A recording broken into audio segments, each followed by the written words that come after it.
Hey guys, it's Rai here, and I'm here with NightFury, and this is Figjam reporting for duty, a community podcast that we do covering our favorite game, Battlefield and Battlefield series of games, including Battlefield 4, as well as gaming news, culture, all the different consoles that are available, things like that. So just wanted to go ahead and get into it here. I'm Rai. 113097 is my gamer tag on Xbox Live. Brandon, you want to go ahead and give out your gamer tag and all that? NightFury, which there's a space in between there. NightFury 25.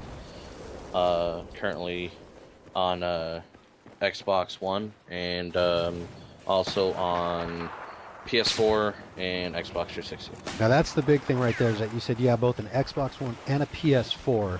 So I wanted to go ahead and get into that because I have not yet made the jump to the next gen consoles, and I know you have, and you've been testing them out. So I just basically wanted to give you the first chunk of time here to just discuss your thoughts on the consoles, how they're working out. Have you had any issues with them? I know you've kind of had issues with both of them, and just kind of your initial thoughts on it. Go ahead and just take the ball and run with it. Alright, so PS4 coming out a week before Xbox One. I got to enjoy it. I've been playing Battlefield on it. And the big thing that I can say, unfortunately, for the very first, like the first 2 weeks, I believe it was, you couldn't play Conquest. There was just no Conquest on PS4. If you could get into one, awesome, but more likely you're just sent straight to a deathmatch, which was silly. So you were limited to playing deathmatch, rush, other game types, domination, other than Conquest, correct? Yeah, it was mostly, for the most part that I could see, it was actually just deathmatch for me. Okay. I think domination also, but nothing else other than that. And I played as much as I could, and for the most part, it was alright, but there was some lacking features, like getting used to the controller. That was one hard part for me, was the controller, being playing on Xbox 360 and PC originally before that, just playing on the PlayStation, which is a lot different. Was the difference in the thumbsticks is a big deal, the size of the controller. It has a lot to do with your gameplay experience when you're playing on console, so it's understandable. And that's one of the big things that's kind of I've steered towards Xbox the last couple of generations because of that, is because I've said I'm a big guy, I got big hands. That controller seems to fit my hands better than the PS controllers have done. Yeah, definitely. The one big thing for me was they actually improved the DualShock 4 controller. It's a lot better, and it's definitely just a whole all-rounded controller now. Nice. Except for just, like we were just talking about, the Xbox controller being that thumbstick being down a little bit. You don't really recognize it at first, but when you're really actually playing it, you can notice that it's harder to actually play when you're having that joystick down there. Sure. A little bit lower. So yeah, a little bit different. And then a week later, Xbox One came out, and hold on a second, I just totally turned my Xbox on. You didn't say Xbox on, did you? You said Xbox controller. Did I think you said Xbox on? There we go. Might have. that was weird. Dang it! That's the one thing that when I record videos now, I have to make sure to turn off the Kinect, because anytime I say the word Xbox, it responds to me. Well, and that's a good segue. Let's talk about that, because on the Xbox One side, there's been, of course, some reported problems with that. As there is anytime there's a new console that comes out, you're going to have issues with it. Both the PS4 and the Xbox One have had their issues with whatever it may be, whether it be a dashboard issue, a blue light issue, what have you. How are you experiencing the voice commands and stuff? Because it's kind of a lot of mixed signals out there. Some people take to it, love it, start to really enjoy it, but have said that it's iffy at best if it's going to actually work for you or not. The Kinect has actually been working really good. Unfortunately, I had a issue with my first Xbox One, and where I got it at, they actually replaced it because they had an extra one. And it was a very weird and interesting little deal that was going on with my Xbox One. At first, I literally I couldn't get past this one part of setup, and no one else on the forums was experiencing the same problem. And I've been on the Xbox forums, and I was, surfing for 2 days, because I tried my best to go through the forums before, or support before, just saying, screw it. Sure. And then I finally got past it, and it was amazing. I got past it by using the Smart Glass app. I kid you not. I was like, it won't let me hit A. And I'm like, you know what? I got a Smart Glass. Let's see if I can actually connect. I tried connecting it. It worked. Pressed A, and it was like, ooh, there you go. And I'm like, all right. So now I'm on the dashboard. I'm excited now. I'm not scared anymore. I'm not going to be worried. So you're able to use Smart Glass as a controller to get into the initial screen to set it up and run whatever updates and all that? Okay. But unfortunately, my Xbox still decided to have problems where I couldn't do anything, because how the Xbox One runs is basically everything is an app. Yeah. And I couldn't go into anything. I even had a little video to help the Microsoft support show them that I couldn't get into the settings app to do anything. It would literally just come up and then go away. So yeah, I ended up having to send it back. But through the place that I got it at, they were a big help. They helped me out. They got it switched out for me. Good. And then this one, I have yet to have a problem. It's been working really smooth. There's been a couple things that's going on, which I actually have a video on it, on how to open your NAT, because on the forums there was people saying that, well, not people, but almost everyone's saying that everyone has a moderate or strict NAT. Most people are. Some have open NATs, and it doesn't matter how good an internet connection you have. And if anyone knows about the NAT or NAT on Xbox 360, that basically, it puts you in 3 different classes. If you have an open NAT, you can connect to anyone and chat to them and play every games with them. If you have a moderate one, it's basically, a stoplight, system. Green is open, yellow is moderate, and red is strict. And basically it made it to where people couldn't do chat time on Xbox One if you have strict, and I noticed mine had it, and I'm like, oh. Well, I'm gonna have to figure that out. So I ended up getting that video done. And we'll put a link in the bottom of the description to your YouTube channel and to that video. So if anybody listening wants to actually check it out, you can go ahead and go to his channel on YouTube and check out how to do that if you're having similar issues with your NAT on Xbox One. Yep, and I actually just read one while we were setting up here, how to be able to join a party chat, and I'm gonna actually get that video up here too, and we'll get another link on that one. Good. So be sure to check out. Quick. Yeah, be sure to check out Fury's channel if you need tips on operating Xbox One. I know he's been putting up videos there. It's a good source to go to if you need tips and have questions and stuff like that. I think that's good that you're doing that too, because it is frustrating when these come out. You mentioned something about that I wanted to ask you about. That I was reading an article, or I forget where it's from. I'm not going to dig too much into the article, but the details and the gist of it was that a big part of the problem people are having with the Xbox is the layout, the app kind of Windows 8 system, and that Microsoft made decisions when creating this, rather than having a lot of the Xbox Live people design the user interface, that they had a lot of Windows 8 people designing the user interface, which is why it looks so much like a Windows 8 model. Yet functionality for games for the machine seems to be a big problem for people in navigating the things. I heard someone saying to find your achievements, it's buried in menus unless you want to pin it, and there's things like that that just are kind of frustrating. And compared to what we used to have, I remember with just the simple blade system with the Xbox 360, which I actually liked when they had a kind of simple blade system in place. They started going to these types of tiled app dashboard kind of things, and I'm not a fan of it. That's one of the things I don't like about what I've seen on the Xbox One, is I don't really like that. I'm not a fan of it. I really would just like to rather have my basic menus up, easy access to things I need to get to without having to pin everything to my home screen. What's your thoughts on that? I kind of want to get someone that's had experience with the Xbox One and get their thoughts on the way it's laid out, the user interface, and how it's mostly like a Windows 8 computer in an Xbox dressing? For the most part, I honestly haven't been having problems with it. I guess it doesn't help I have Windows 8. But Sure. So you're experienced with it.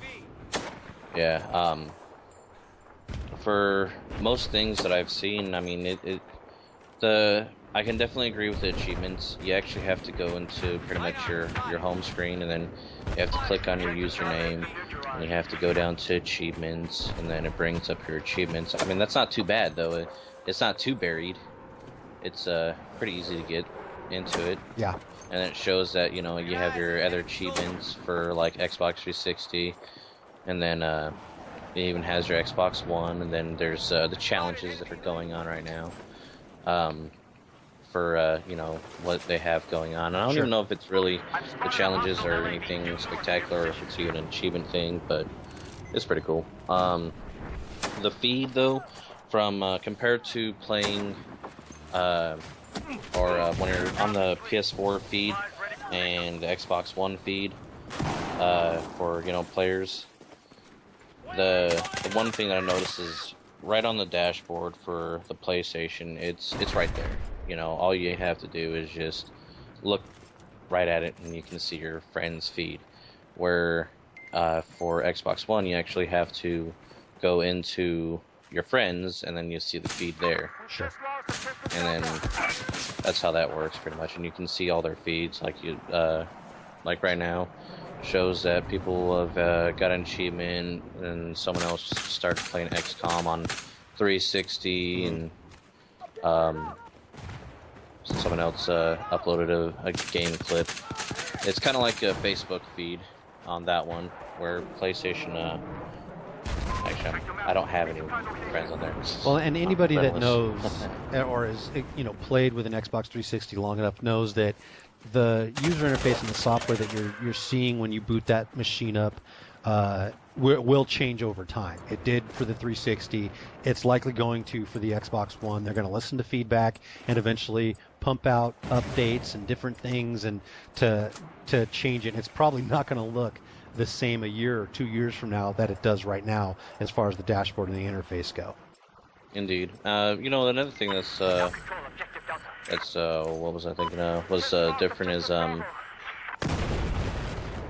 the apps, since they're all individual and they're app styles, they actually can update them individually instead of having to do a big OS update. Oh, okay. And so, say if there's something is going wrong with the party chat, which there is, they'll once they figure out the problem and how to fix it, they'll fix it just through that, and so you won't be able to access the party chat, which no one can anyways. Yeah. As of right now, and then they'll update it, and then there you go, and it's all in the background, so you'll never see it. Let me ask you this now, because you have both the PS4, one of the few people I even know that have both a PS4 and an Xbox One, and have played both Battlefield 4 on both systems. What's it look like? What's your assessment of ultimately how the game plays, what it looks like? From what I've heard, what I've read, and experience that people have been saying that it plays just like the PC version on both of them. Maybe the PS4 version looks a little bit better because it does have a higher resolution.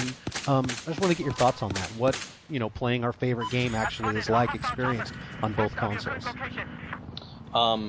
Actually, surprisingly enough, even though Xbox One is supposedly the graphics, or not supposedly, they are just upscaled. Battlefield looks better on Xbox One. You do? How so? You're the first person I've heard that says that, so I gotta before the fanboys flame on here, but I want to hear from you why you think that is. It's probably DICE was able to tap in to the Xbox settings, and they were able to, you know, get the best out of it right away. That's the only thing I can figure out. Is it the colors look better, the shading, the lighting, the everything? Animation? It just looks beautiful. Like I'll try to get a comparison video. Sure. But there's actually been some videos posted out there that some PC players are playing, and they're like, man, on Xbox One it looks really nice. Like I've even played on PS4, and they'll say the same thing. It looks really nice on a Xbox One. Yeah, I know a lot of the guys, a lot of the PC guys that are on YouTube and were playing at the Xbox One showdown event and launch event all came out and said, and released videos showing it, said, hey, it looks great on the Xbox One. There's no problem with it. It looks fantastic. And to your point, you said they had to upscale the resolution.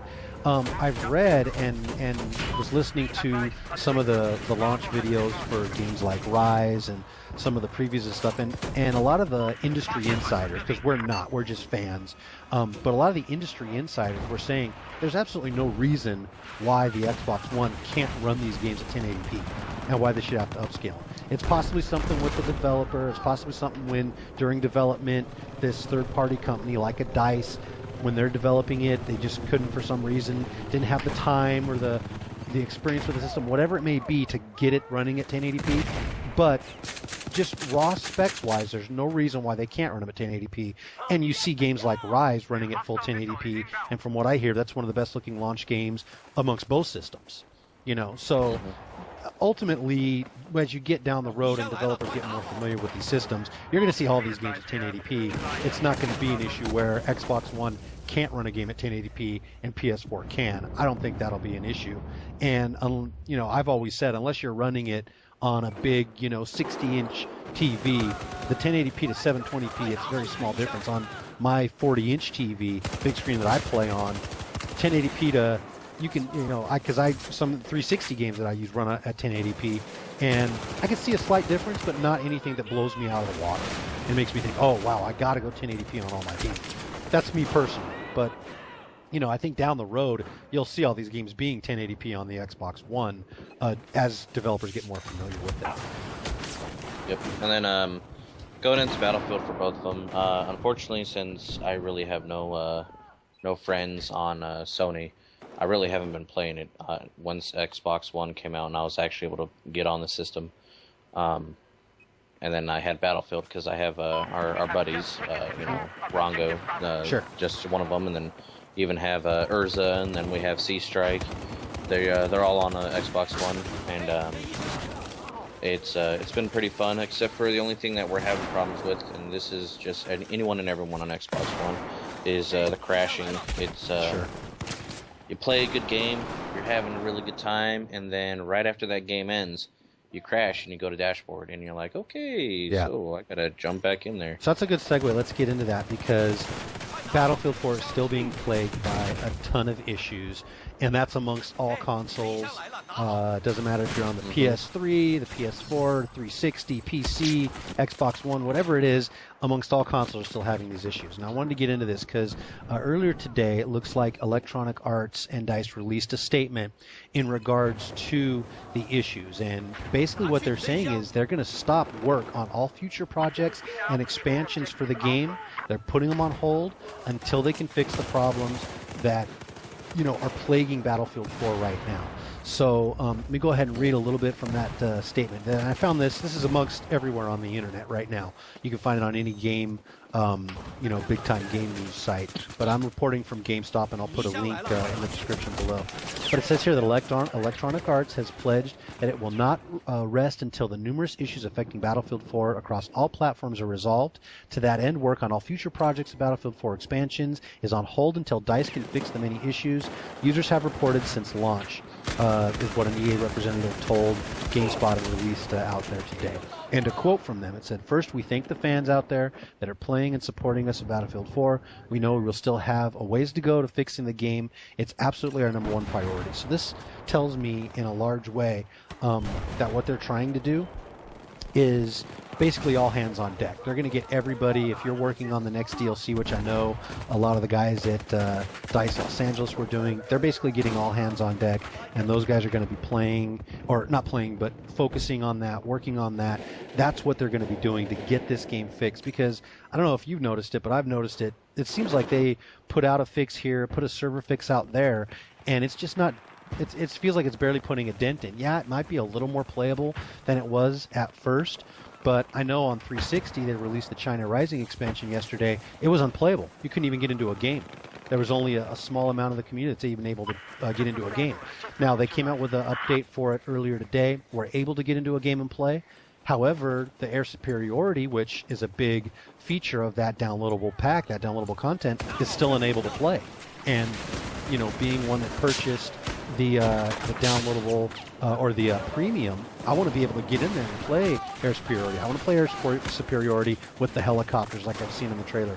That's, you know, there's unlocks there that we got to play Air Superiority with to get them. And right now, I search the Air Superiority. There's no browsers available. So I'm trying to find a game. It's like they just had to shut that off because maybe that was causing an issue.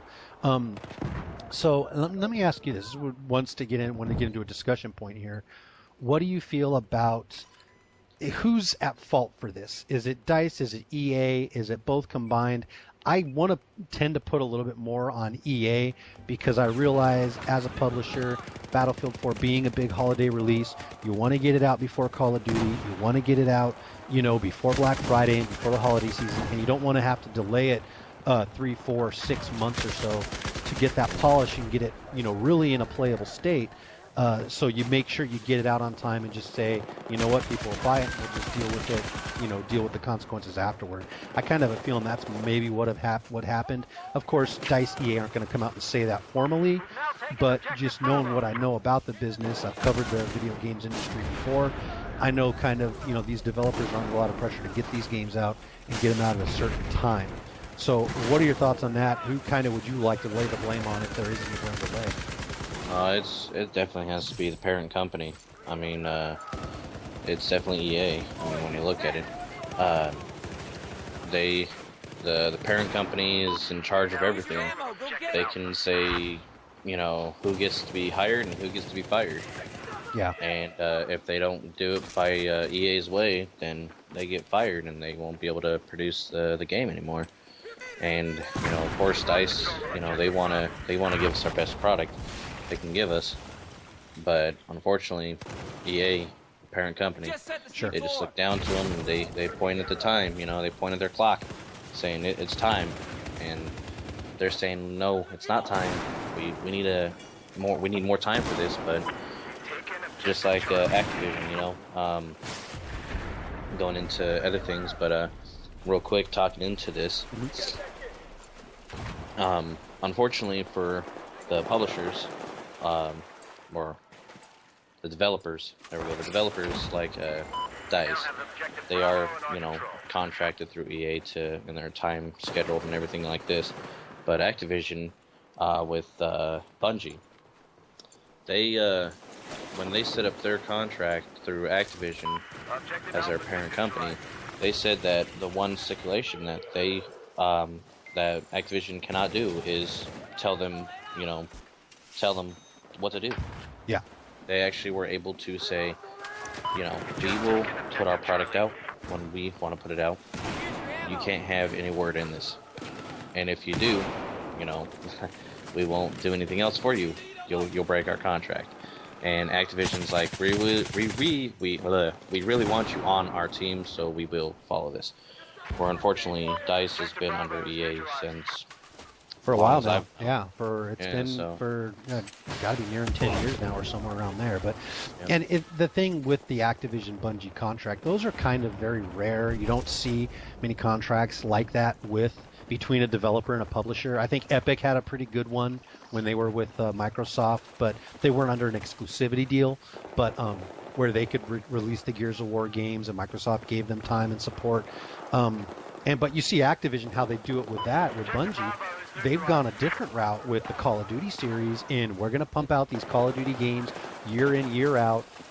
You know, the way they treated Zampella and West, who were the creators, the originators of Infinity War and Call of Duty, the Call of Duty that we came to know and love, you know, they kind of, you know, threw them under the bus, threw them out, you know, said, bye guys, see you, don't let the door hit you in the butt on the way out type of thing. And we've seen them act that way with them. I mean, really, up until the Bungie deal with Activision, there's only been one company, one game that I've ever known. They've been able to say, you know what, we're going to miss the holidays. We're not going to release for the holidays. We're going to take our extra time and release it when we're ready in March or April. And that was Grand Theft Auto 4 and Rockstar. I remember Rockstar, when they released that game, you know, said, you know, it was supposed to be out sometime in that November, and they said, we're going to delay it. And they delayed it a good 6 months before it was out, and people were up in arms. But the fact that then when it did come out, you had a much more polished and finished product, Well, it's Grand Theft Auto. It's going to sell no matter what time of the year you put it in. You know, you can put it in the dead of winter right after Christmas, and it's still going to sell. And Shoot K, who's their publisher, that's their bread and butter. They're not going to upset the Rockstar guys. They're going to say, of course, take all the time you need because they know it's going to sell. But, you know, again, it's a tough call because as an EA executive, you have shareholders you're accountable to. That's really who you're accountable to is your shareholders. And if they're pushing you to get that game out on time and get that money in for those, you know, to make that quarterly sales figures, then you're going to do it. If it's in any sort of playable state. Now, of course, the onus now falls on to DICE to go ahead and kind of pick up the slack and do that. And I want to say I feel that they are. You know, people tend to jump the gun and say, oh, well, they should be, it should already be fixed by now. A lot of the stuff, guys, takes longer than people figure than it actually really does to get this stuff fixed, especially if there's multiple issues. But as you know, right now, we're in the middle of that double XP week that they're doing to make up for it, and just want to remind any listeners to play on December 5th, which is technically tomorrow. We're recording this on the 4th. To play on December 5th, because if you do, you will get an exclusive 3x scope for the M1911 pistol, which previously was only going to be available to DICE developers. So that's something nice that they're doing to try and give back to the community, and they've been proactive in telling us what they're doing and updating. So, you know, just you got to be patient. I know it's frustrating. Trust me, the one-shot head glitch thing, which I'm hoping they're supposed to be releasing a patch for here this week across these platforms, is going to fix that, because that's, to me, is the most frustrating thing, is getting that one shot in the head and you're done, even though you get the drop on a guy. When they get these issues fixed and ironed out, it'll all be water under the bridge at that point. We'll be able to play the game, and it'll be much more, sound and much more balanced and kind of what we want it to be. So let's go ahead and get into some of the news of the game here outside of the crashes and issues that they're having. They did release the China Rising pack, which includes the 4 new maps with the assignments for the new weapons. Now, again, been playable on some formats, not playable in others. I have had time on playing. I was able to get in a couple Conquest games today. Played some of those last night and today. Unable to get into Air Superiority, but I have to say that after playing with them, I'm starting to really like the new maps. They're pretty vehicle heavy, pretty open on some of them. I like the Guilin Peaks, I think is the name of it, where that one's a little more infantry based. It's got caves, where like a FLIR scope or a flashlight are going to work well for you. And I was just playing with them and wanted to get your thoughts on it. I love the jungle environments, and it's just different than anything we've had in Battlefield 4 thus far. So I'm excited about the new maps, and I'm liking them so far. I can't wait to play the other game modes and when they get kind of cleaned up. But I wanted to know, have you had a chance to play any of them? What your thoughts were on them? Yep. On Xbox One, I've actually been lucky enough to play Second Assault and also China Rising. Since Second Assault was first on Xbox One, the game modes have been working. Fortunately for me, unfortunately for you, since day one for China Rising. I know when I saw that trailer that they released on the day that they basically. China Rising trailer that they released for the same day if you have premium to download it. I was at work, just, bored, and I just happened to look at there, and I was like, oh, Battlefield uploaded a new video. Yeah, the trailer, on it. Yeah. Yep, and I'm like, oh, that's pretty awesome, I'm like, oh, sweet, new map, China maps, sweet, that actually looks cool. And then I see 3 helicopters, and I was like, wait, 3 helicopters, huh? And then they go into the next scene where they're flying over blimps, and I'm like, oh god, I threw my phone in the air, and I was like, yep. 20-some helicopters on the screen. There's seriously air supremacy with helicopters. I'm like, yep, I just lost my pants just got a little wet there. just saying. And then I just started freaking out. Like, I almost started crying, like, in joy. Well, I remember you texting me, too. Awesome. You sent me a little message at that point saying, wow, did you see this trailer, this China Rising trailer? And I'm like, yeah, I'm actually, trying to play the maps right now, but they're not playable because they're having the issue on 360. And you thought, wait, they're out already? You said, like, well, yeah, if you have premium, they're out 2 weeks early, so they're out now, and go ahead and download it. And you're like, well, go figure, I'm at work. So yeah, go figure. And then so I get home, and I download it, man, and at first it was saying that I didn't download it, so I'm like, good old-fashioned saying I didn't download anything. So I just, did a restarted my system, and fired it back up and got right into an air supremacy game. And I was like, all right, where's the helicopter? What, jets? I'm like, okay, cool. It's only on a certain map, I think, right? Is the Yep, it is. helicopter. It is legitimately only on one map. Okay. And so you have to go through each map as jets until that one map. I think it's the Gwyland Peaks map is what I saw in the trailer, if I'm not mistaken. Yeah, which makes sense. That's got more cover for the helicopters, which are susceptible to, they're just slower and they don't maneuver as quick. So it'd be nice to have that on a map. If you have it on a wide open map with no really air cover, then you're just going to be getting locked on by stuff all day long. It's not going to be fun, Yeah, and I'm definitely gonna throw some of that recording of gameplay. Unfortunately, that night when I was playing, I was also looking over at my computer because my wife was using it because she normally plays on her iPad, and she was doing something, watching some videos. I think it was some vines. I don't know. I get sucked in those stupid vines. Yeah. But she was watching some, and so I kept kind of looking over. So you'll see that for like some of that match. Even though I was super excited to play it, I kind of wasn't playing because I got sucked in the vines. Sure. But going into the second assault, oh my god, Op Metro, it's just so beautiful. Not even just the map itself, but how they even talked about going into the map, how they talked about how it's Op Metro as we know it, but it's changed. It's a couple years later. And it's when basically some type of nuke went off or something like that. Yeah, it's after the nuke that goes off in Battlefield 3 when you're playing the single-player campaign. It's supposed to be post that. Yep, so the Russian side, where you spawned in the bank or whatever that was, it's all rubble now. So you actually, you can't just have a nice hiding spot anymore. And then the other side, it's for the U.S. side, it's now there's a lot more water actually down in the subway, and there's pillars holding up the revolutions. And if you just hit those pillars, they just fall down, and you can kill some people, and it's kind of funny. I actually ended up killing someone that was knifing one of my guys by shooting that because they were right under it, and it killed. I killed the enemy, but it didn't kill the guy because I guess friendly fire. I don't know why I didn't kill him, but I was like, actually, that was kind of funny. He lived and the other dude died. Can't go wrong with that. Sure. And then just the firefight that happens at B. There's still only 3 spots, just like in 360 how we used to play. Sure. On BF3. There's 3 flags.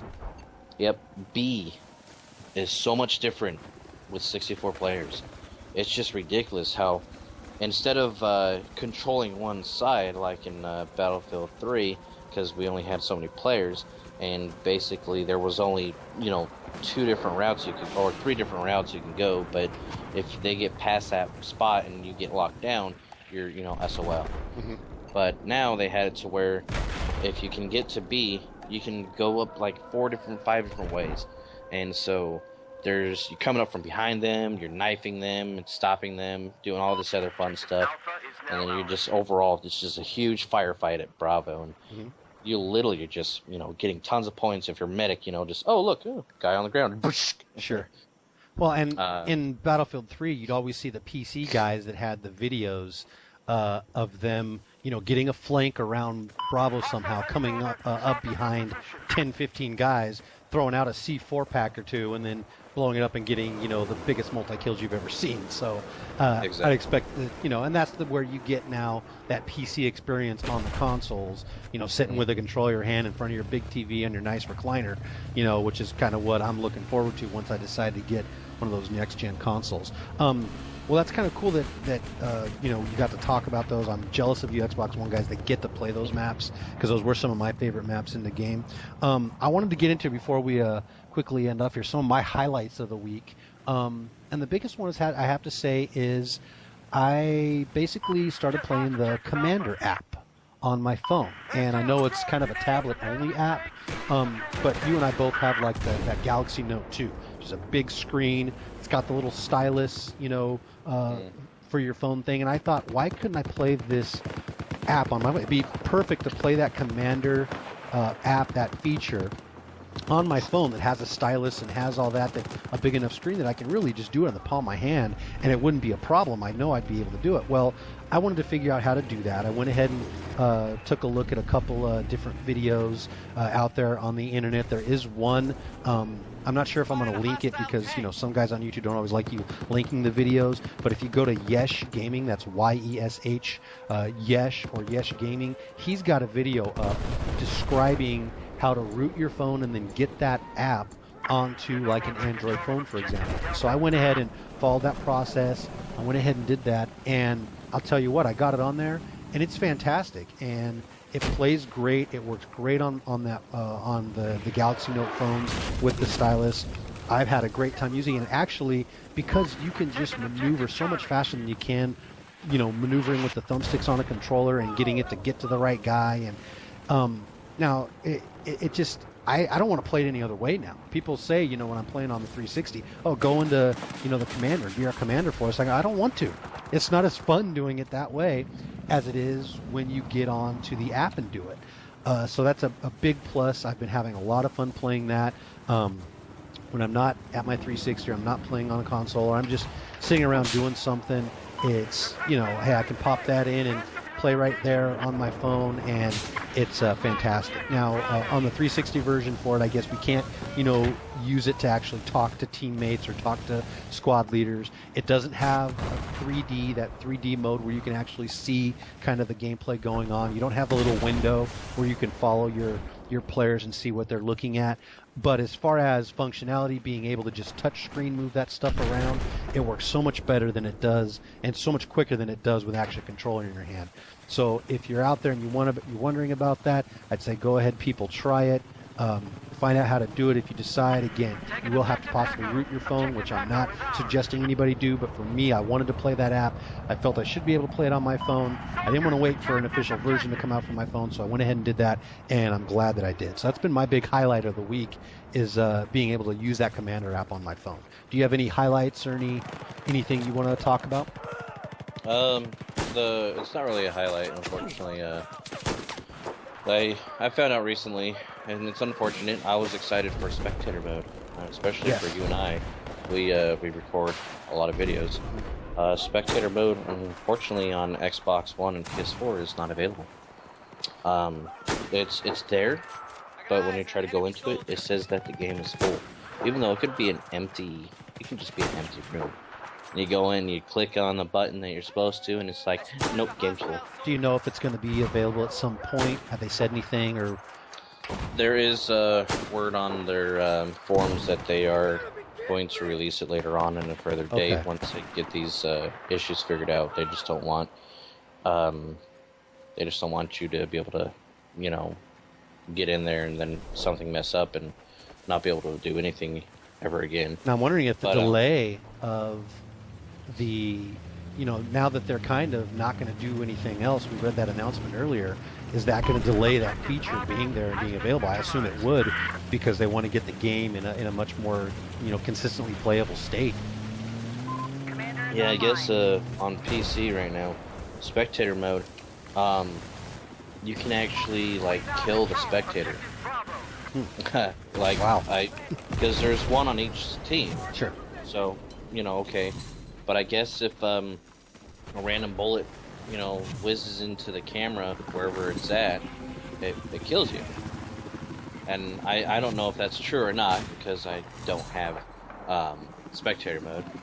But if that's one of the reasons why they took it down, that makes sense. But we'll have to see here soon.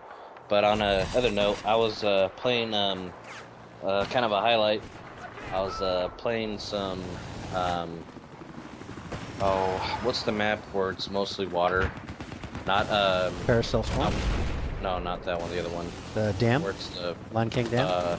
No, it's the one that has islands, little islands with a broken ship on it. Parasail Swamp. No. The oh gosh darn it. It looks like Paradise Beach. Hainan Resort. There you go, that one. I decided to go sniping on that one, 64 players, and ended up getting on the roof. I'm gonna throw some highlight videos on there, but I was doing tons of no-scope kills with that sniper rifle that they have on top of the building. It was kind of fun. Oh, one of the drops, one of the in-game drops. Yeah. Mm-hmm. Those are nice. It looks like a 50 cal. I can't remember what it's called, but that was mighty fun getting some kills with that. Just randomly seeing a person, I'm like, oh, no kill. Or, I just no scoped them, just kept running. I was like, hey, Xbox, record that, because I decided not to record with my recorder, and so now I have those recorded. And that's another fun feature about Xbox One. I can just be like, hey, Xbox, record that. Sure. But yeah, that's it for me. Well, cool. That's all I got, man.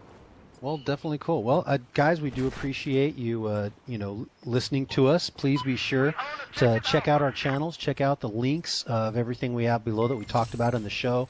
I'll go ahead and throw them in there. Be sure to hit like and subscribe. We plan on doing this at least every couple weeks here, and when we can, when we're available, and when updates come out for Battlefield and for other great online games.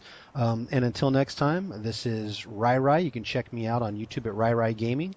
And go ahead, why don't you sign us off there, Brandon? Give us your information. NightFury 25, also on YouTube, known as Red Dart, which is REDDRACHES 29 on YouTube. I'll have links in both descriptions there for his page and my page.